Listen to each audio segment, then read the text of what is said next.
கொண்டக்கடலை காரக்குழம்பு எப்படி செய்கிறதுன்னு பார்க்கலாம். கொண்டக்கடலையை நல்லா வாஷ் பண்ணிவிட்டு ஓவர் நைட் நல்லா ஊற வச்சு எடுத்துக்கோங்க. இப்போ ஒரு கடாயில் எண்ணெய் சேர்த்துட்டு அரை டீஸ்பூன் கடுகு, அரை டீஸ்பூன் சீரகம், அரை டீஸ்பூன் வெந்தயம், அரை டீஸ்பூன் சோம்பு, 4-5 பல் பூண்டு, ஒரு பெரிய சைஸ் வெங்காயம், பச்சை மிளகாய், கருவேப்பிலை இதெல்லாம் சேர்த்துட்டு வதக்கி விட்டுக்கோங்க.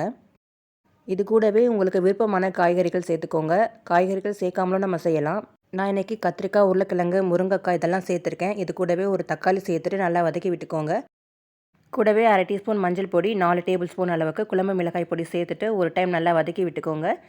கொண்டக்கடலையை ஓவர் நைட் ஊற வச்சுட்டு ஒரு 4 விசில் வரைக்கும் வேக வச்சுருக்கேன். பாதி உப்பு சேர்த்து இப்போ அதையும் சேர்த்துக்கலாம். லெமன் சைஸ் புளியை தண்ணியில் கரைச்சிட்டு அதையும் சேர்த்துக்கோங்க.